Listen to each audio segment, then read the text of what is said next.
Hi and welcome back to my channel, or welcome to my channel if you're new. This is obviously the rising sign videos again. I'm a little bit late with this month's because I've been feeling a bit under the weather, so I've been a bit held up with getting things organised. So yeah, and so we'll jump in with the headlines quickly. Now, I'm not going to go through the eclipses and the Mercury retrograde again, only because you guys can check the first 10 odd minutes of whichever rising sign you want to with last month's, because the first 10 minutes I really went into, or I tried to go into in depth with it, to explain a little bit of how we could work with them.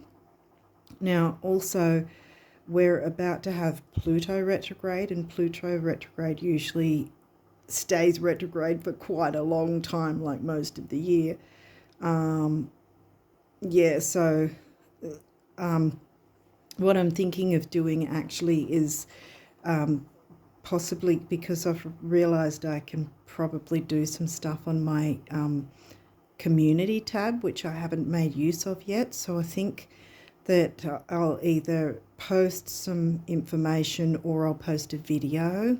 I think I might post a video about the retrogrades, because also we're going to be, if we're not already in the pre-shadow of Venus retrograde, she's happening, like her pre-shadow will be coming soon as well.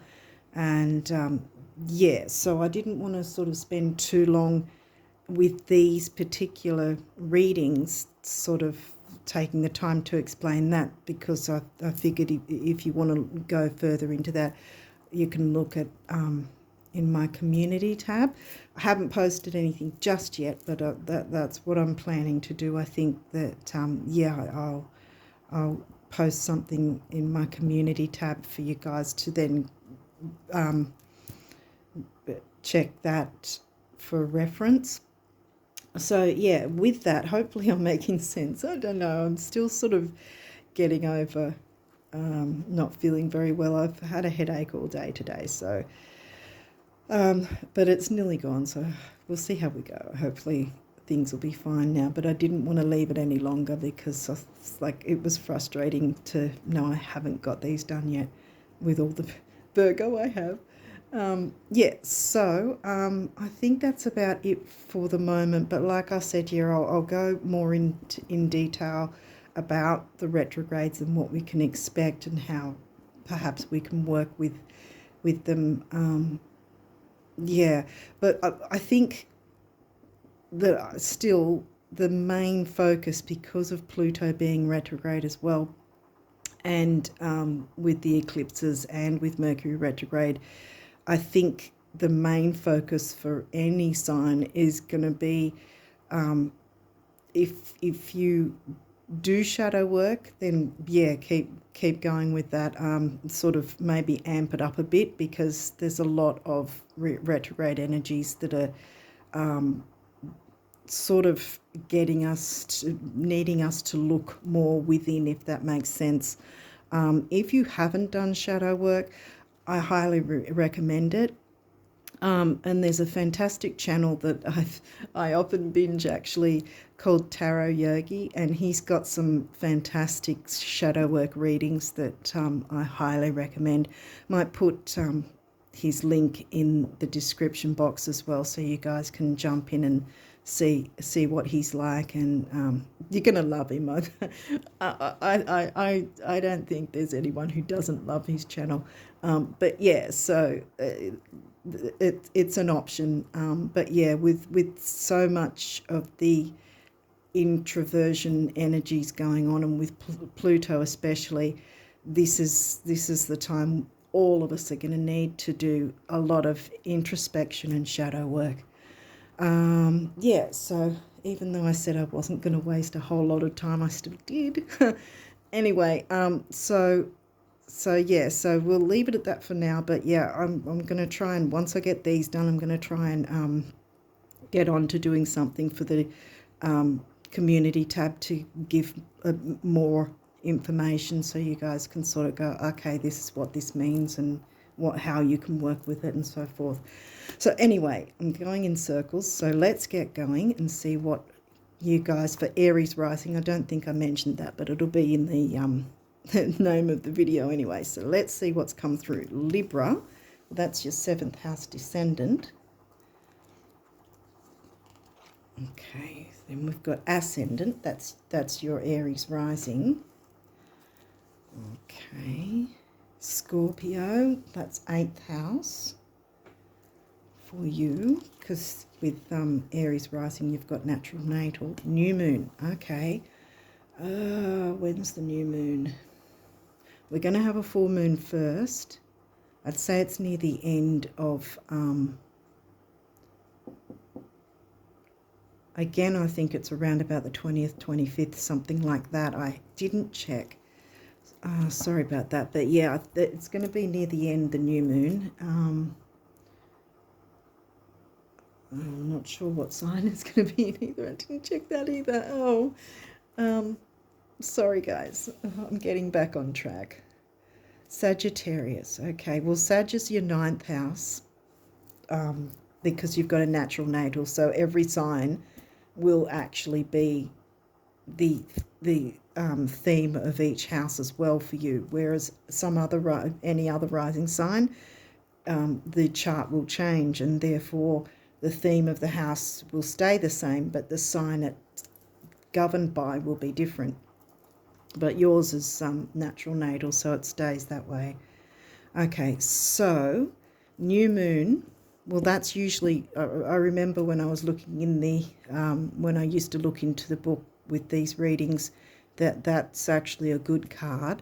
So I think, like I mentioned with the shadow work, if you're able to, if you're open to it, then I highly recommend it. But in essence, what I always seem to parrot is that by getting the Scorpio, Pluto, digging out, getting rid of, for want of a better saying, getting rid of what no longer serves, clearing that away, then you're free with the energies of the new moon that'll be coming near the end of the month, and then you can work with that to bring in what you're wanting to bring in, if that makes sense, like your goals, your wishes, your ambitions, your dreams. Mentioned ambitions. I wonder if Capricorn or Saturn might come through, or 10th house. We'll see. What else have we got? Ascendant. Okay, so something to do with your rising sign.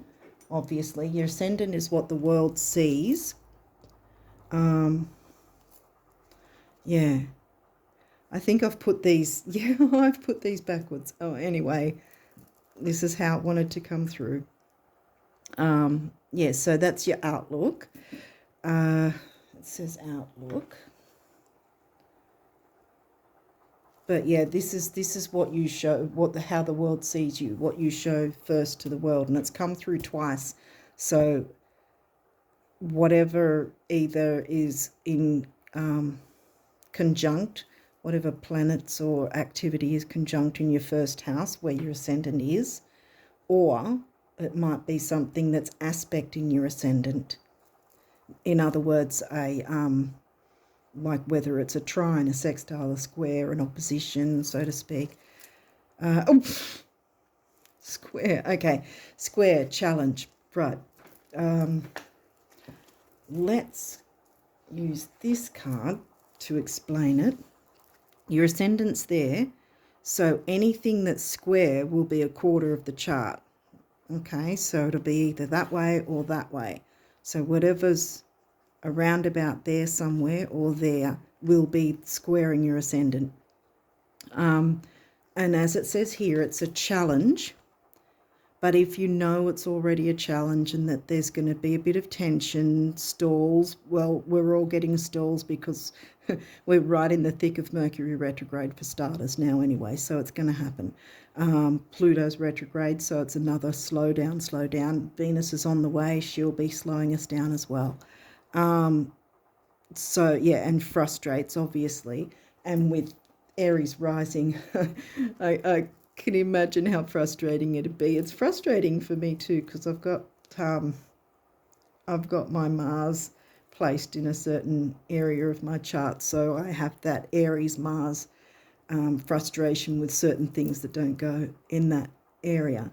So you'd be looking around either the 3rd or 4th house, so you've got Gemini or Cancer, or 9th or 10th house, Sag, Capricorn. I mentioned Capricorn, but you've had Sag come up as well, so there might be something aspecting there. So yeah, like I said, those houses that I've mentioned, the themes, because I've mentioned them as the signs, but that's the themes of the house. And well, yeah, the signs are those houses as well for you, because you're Aries rising. Opposition, wow, okay. Balance. Now, I always mention this with, because that's another hard aspect. Well, hard aspects, squares, oppositions, T-squares, you know, that sort of thing. They're the difficult ones. Trines and sextiles are the easy ones. You'd like they're really good to get in a reading in your chart and whatever. A conjunction can go either way, because it depends what planets are conjunct and whether they're in a sign or house that they're happy to be in. Because say, for instance, if you had Mars in a water sign, well, it's not really going to be happy. That sort of thing. That's what that means.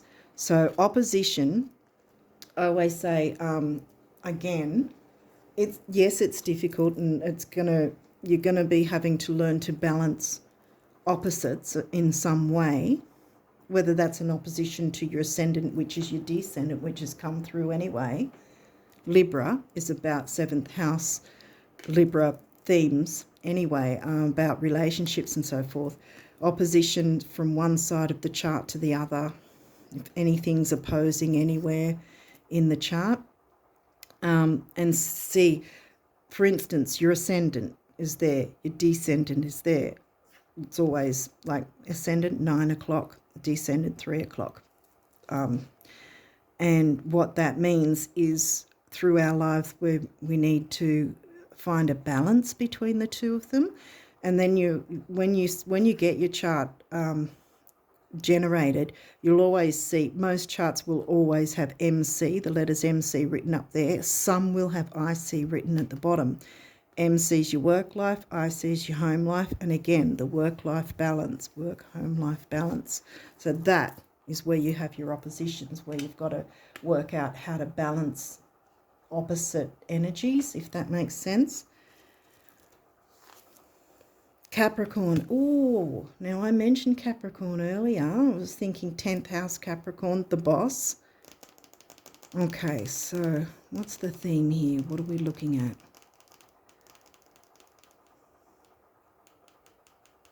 Well, you can, by working with these energies, even though they're tough energies, I got a feeling most signs are going to get at least one of these anyway, because it's just, there's just so many energies going on that it's so much retrograde, so much looking within, before we can then move on with what we want to move on with.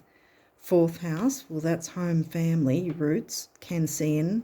Well, it is actually in the sign of Cancer. So, yeah, and look, Cancer, again, here we go with the opposites again. Cancer is 4th house, Capricorn's 10th house. Guess what? They're opposite each other in the chart. See, 10th house, 4th house. There's your opposition again. And so you have to balance work life with home life, perhaps, in some way.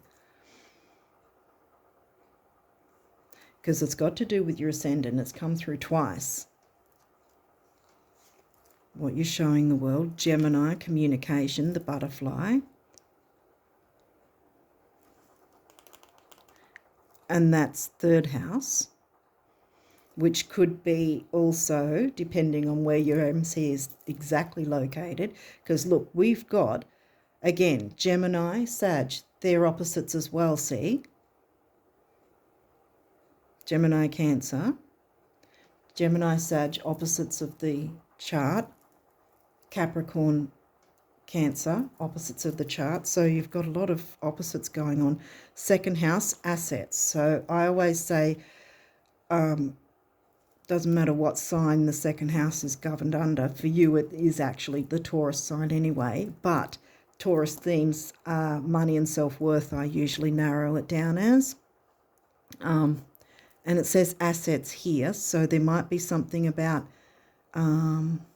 property, whether that's a house, whether that's, for some reason I want to say intellectual property, like business property, something like that, assets, something to do with that. And I don't know why these have gone backwards, but they have. There you go. Fourth house, Cancer. The energy is emotional, sensitive, caring and loving. It may concern family, a mother or a child. Okay. So again, work and home life, balancing the two, because you've got your square, so it's a challenge to try and work out the balance. What's this one? First house. Look, we've got it again. Ascendant is your first house. Okay. What people see, yeah, the impression you give. Okay, so you're trying to balance whatever. Maybe you're working from home, maybe you're working online, you have an online business maybe, and maybe you're needing to sort of find a balance where you can incorporate the work life into your schedule and duties or responsibilities maybe at home. Okay, so we'll jump into this. Now, this deck can have reversals. It might not, you might not get any reversals, but I don't know, so we'll have to look. But yeah, so far, I think it's got to do with work-life balance. This seems to be what keeps speaking to me. Mars.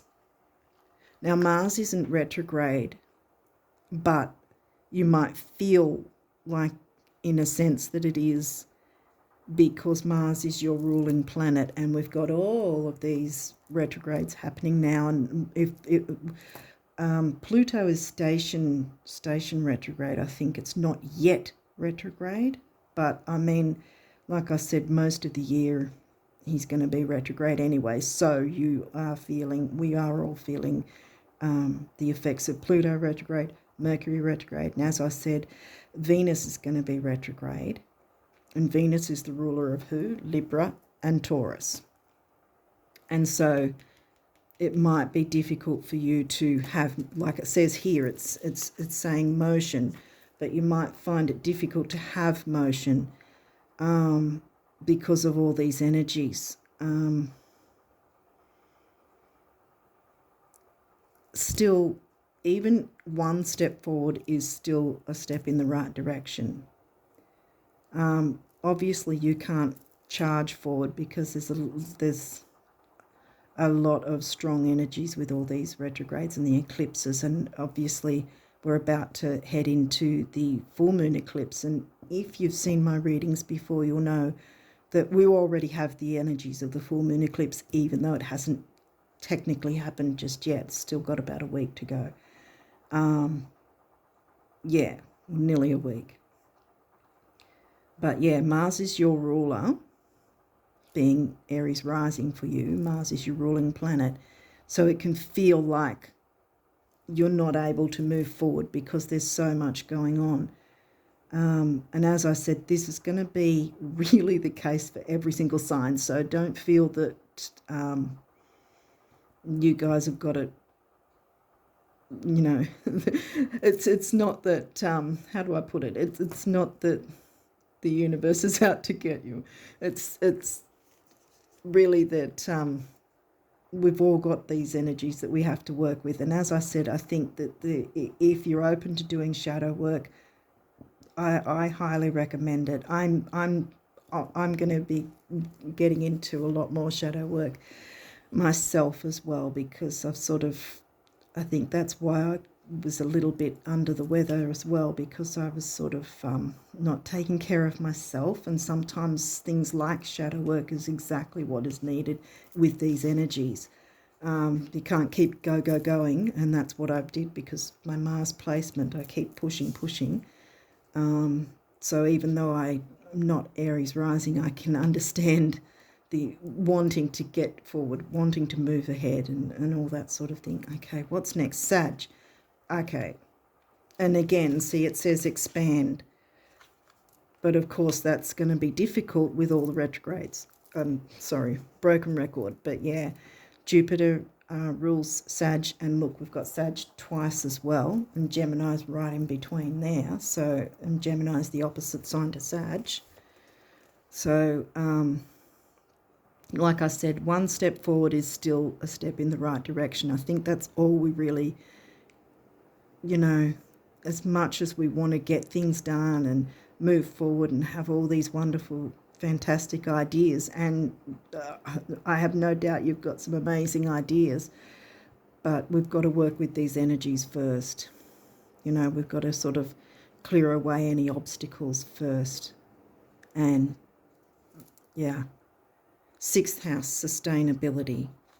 Yeah, I think that's more about, like I said, with myself, when I wasn't sort of taking care of me, so to speak, then, you know, other things went sort of south, so to speak, because I wasn't, you know, I was trying to push forward, you know, and that wasn't sustainable.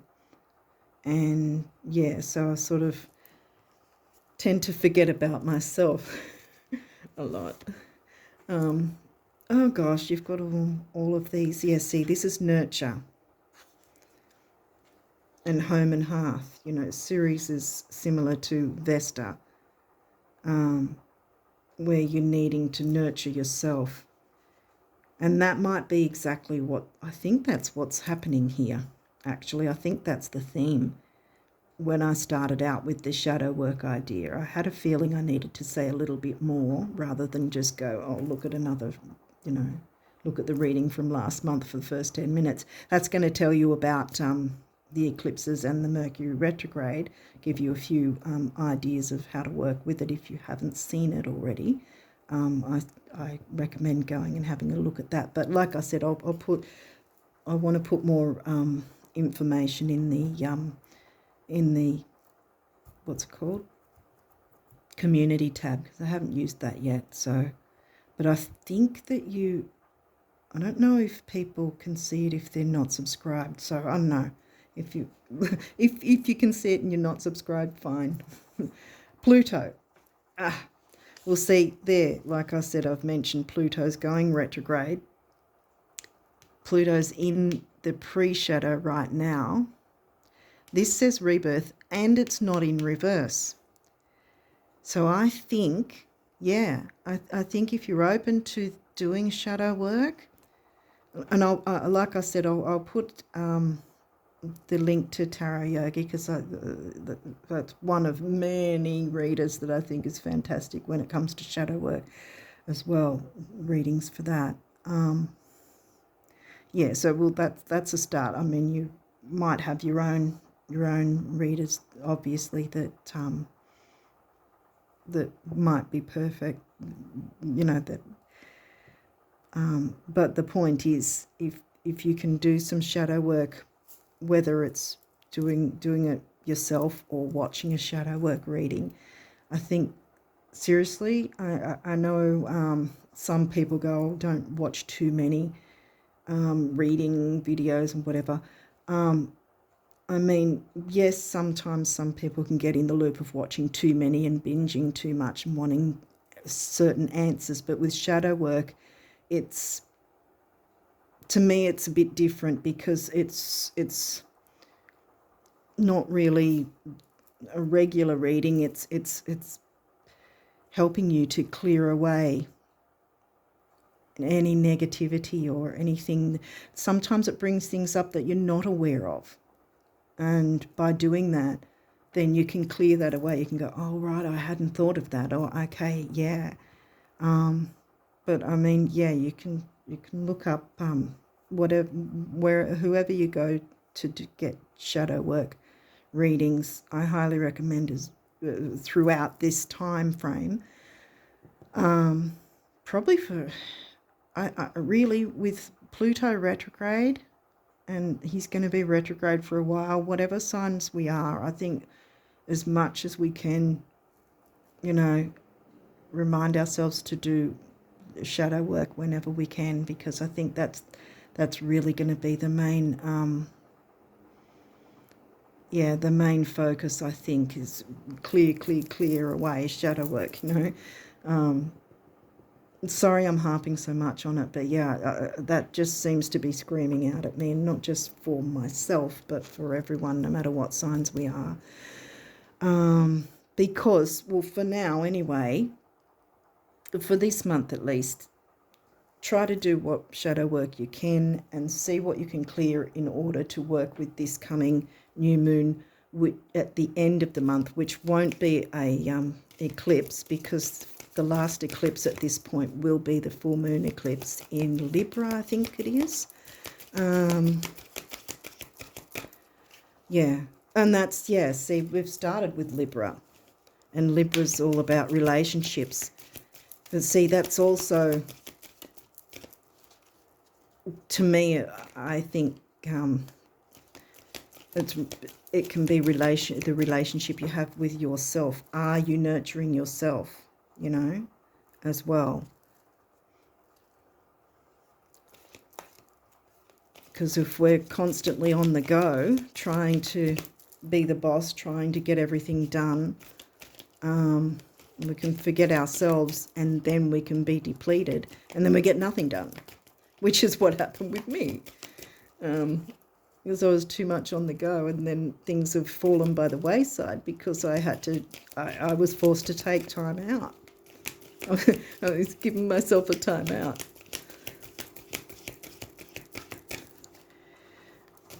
Sorry to babble. Anyway, so what's the numerology for you guys? Hopefully this is making some sense, and hopefully it's helpful.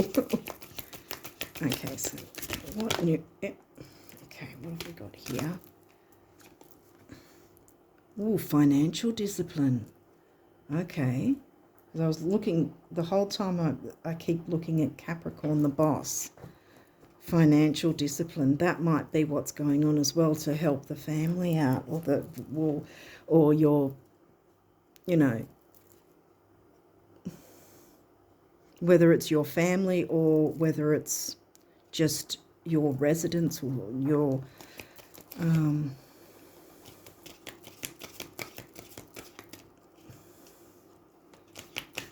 home where you live, your security, Taurus, Capricorn, financial security, financial discipline. So yeah, that might be another thing where don't overspend.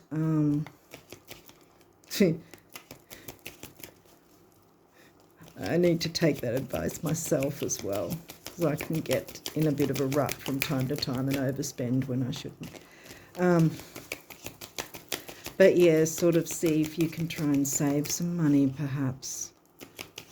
Or maybe some financial decisions might be needing to be made for your house or your family. Is there any other numerology for the Aries? Right. Oh, yep, okay. Anything else? No. Alright, let's get that over there. Okay, what have we got? Nature. Yeah. see, that's another thing, because that might be, I would feel it's, how would I put it, like a, not a backup, what would you call it? If you are open to do shadow work, then you get that, get a shadow work reading, or watch a shadow work reading or something, then do what you can to get out into nature and drink in nature and take a bit of time to not always be on, not always be the boss, not always have to get everything done. Parenting, 63. All right, so 48. 4 is the number of the builder. 8 is security and stability. 4 and 8 is 3, and that's communication, action, activity. And C, take some action with financial discipline, because with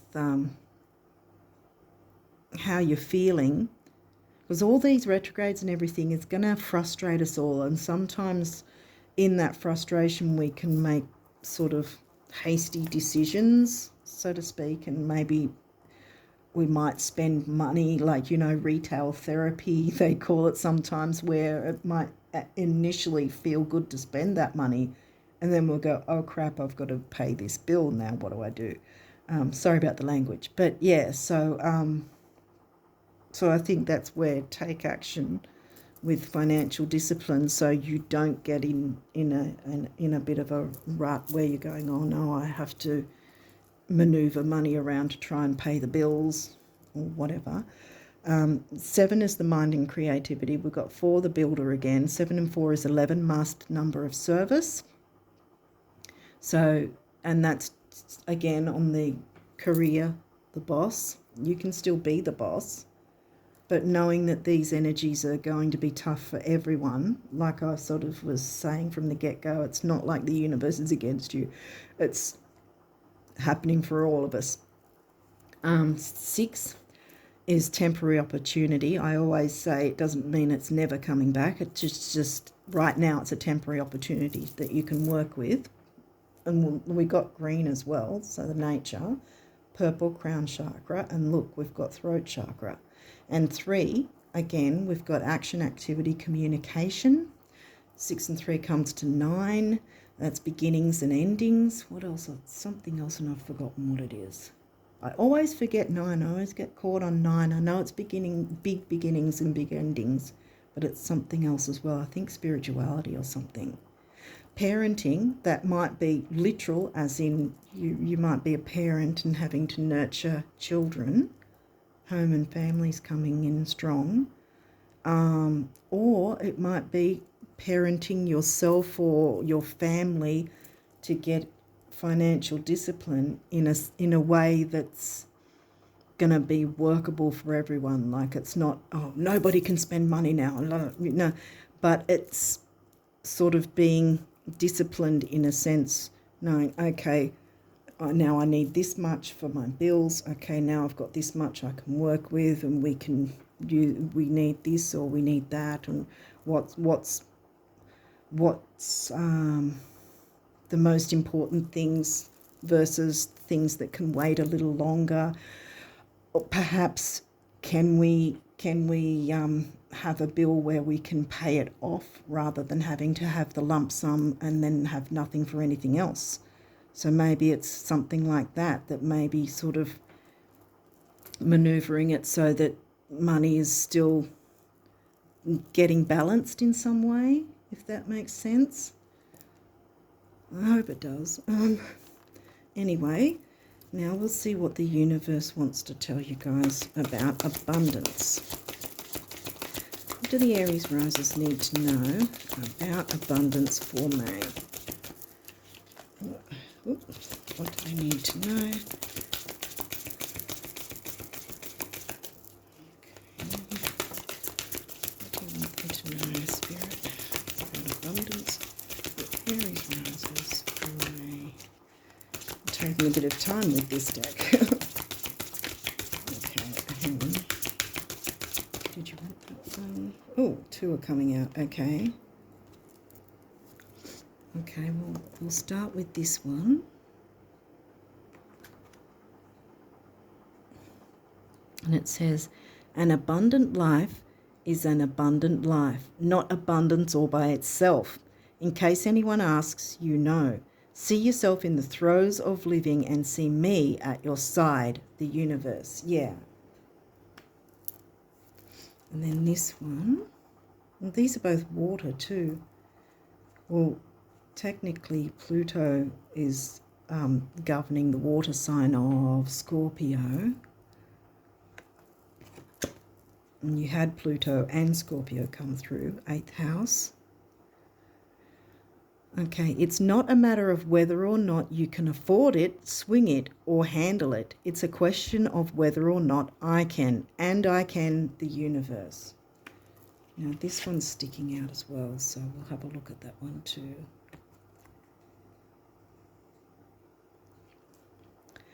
$1 million is a lot, only when you don't have it.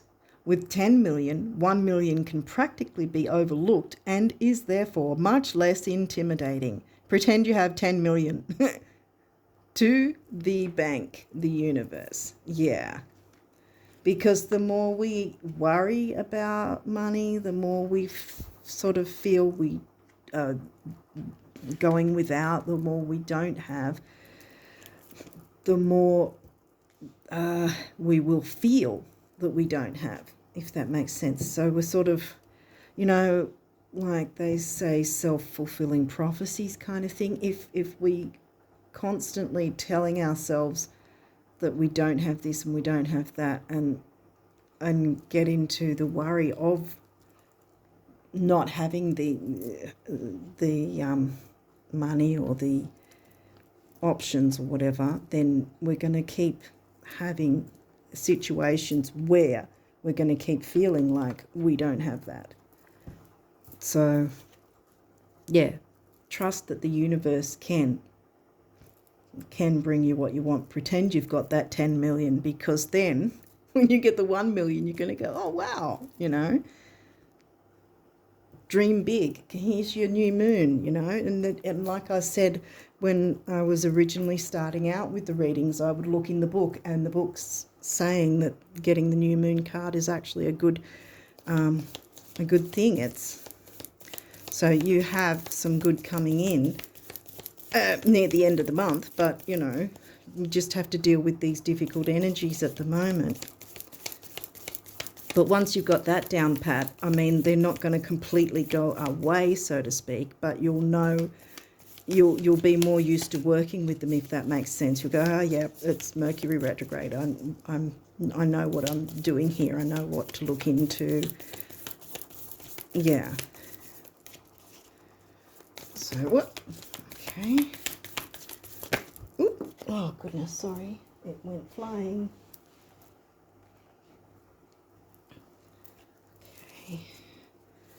What other messages for the Aries risers? Okay. Okay.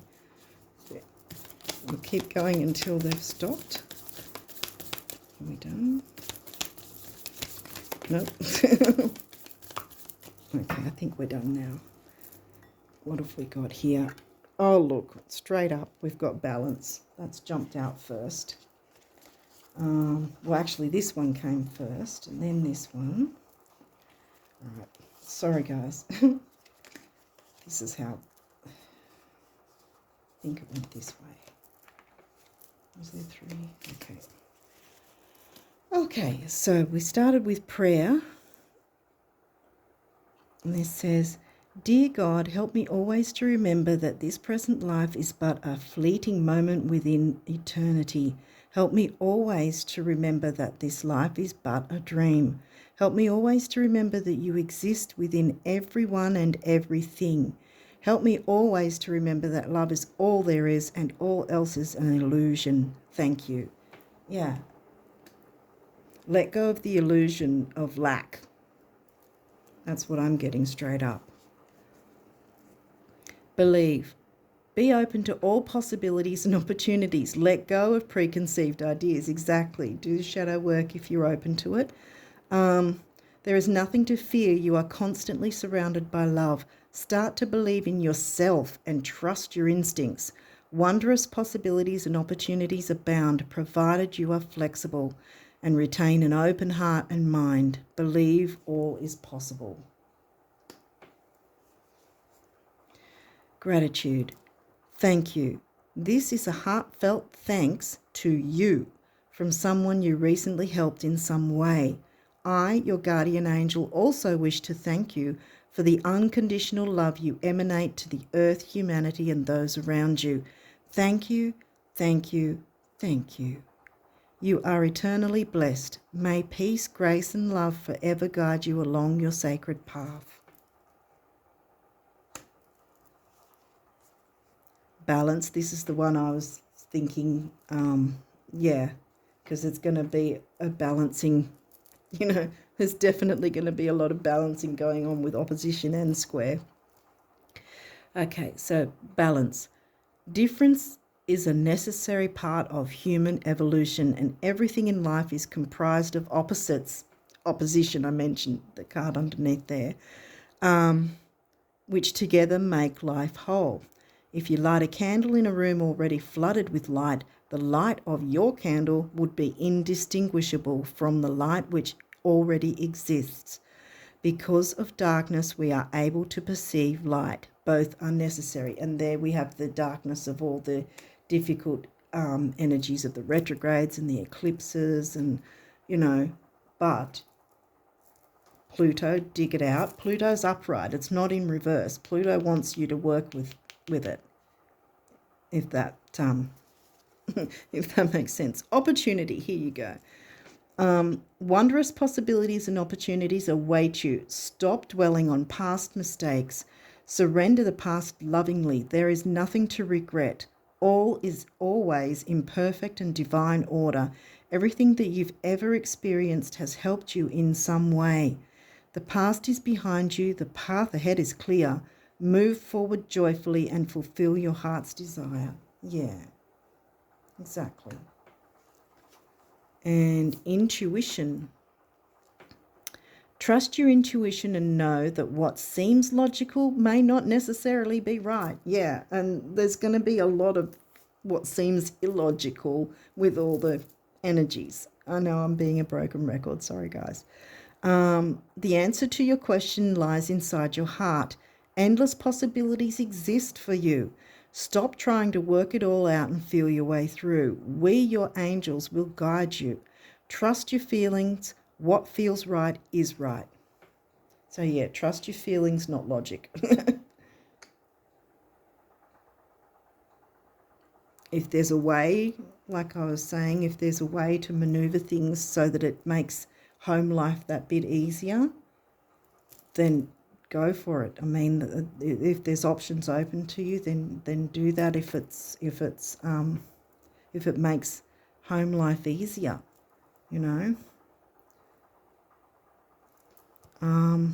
Yeah. So with that, hopefully this has made sense and hopefully this has helped in some way. I know there's a lot of difficult energies at the moment, but we can work through it. We really can. It's just we can't fly through it like we would want to when there's no retrogrades. But yeah, I think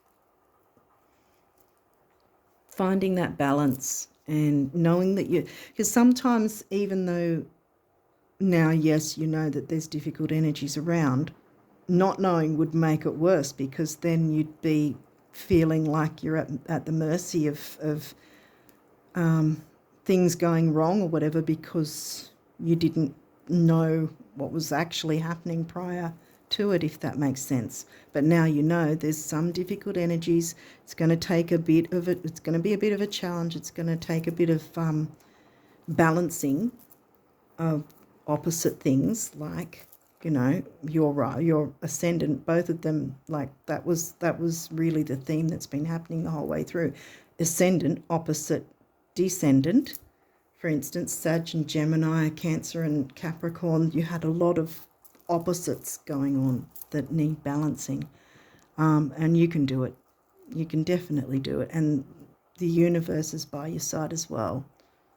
So yeah, you can be disciplined, but not in a authoritative, what is it, authoritarian, yeah, not in an authoritarian type of way, but yeah, have financial discipline that's going to balance, again, with the opposite, balance things in your home life and your work life. Okay. All right. Well, with that, I wish you all the best of luck with May. And yeah, until next time, bye for now.